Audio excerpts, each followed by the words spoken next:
Chris McCormack, the third time you're doing a 111 race, this time in Monaco. How did you prepare differently, and what is your race tactique?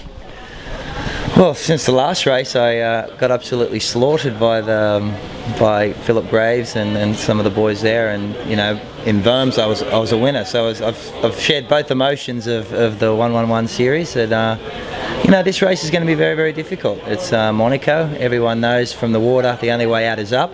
So we've got 100 kilometres of a very, very technical hilly bike course, but I'm excited about that. I think the great thing about these races and the great thing about this distance is the challenge, and this is going to be one of those races that you remember for a long time, in spectacular venue and a very, very tough distance. I heard one sentence you said at the press conference, that your piece of advice for your competition. Yeah, my piece of advice, because they were all sitting around me, I told them to take their time, but the real advice is, if you want to be successful at this distance, you need to be aggressive from the gun. And unlike any other distance in longer distance in triathlon, you know, it's very much an Olympic distance type mindset. There is just no, you can't let up, and it makes it very, very difficult later on the course. So you know, if you want to win here, you got to be aggressive from the minute that gun goes. Swim hard.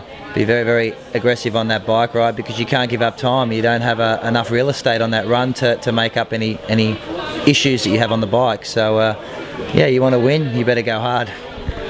What do you think about the participation of those Formula 1 teams that we have in there, and like people coming from completely different sports into the sport of triathlon? Yeah. Well, I think this is what TriStar's doing. They're bringing people from other sports to experience multi-sport racing, and I think that's why I'm an ambassador for this series. I think it's great, and I think the distances attract people, and the fact that we have, you know, some of the best sports people in the world, F1 drivers, doing our sport for the first time is awesome. And you know, I'm excited about meeting them, to be honest with you, as much as I am about doing the race. And I just think, you know, with these events popping up around the world, and the distances are very, you know, they're very unique distances, and they're not so intimidating. They're going to bring a lot more people like that to our sport to enjoy multi-sport racing. You know, so many people are caught in this mindset that a triathlon has to be this or this, and a triathlon is about doing 3 disciplines regardless of the distance. And I think you know, it's about challenging yourself, and that's what these events do.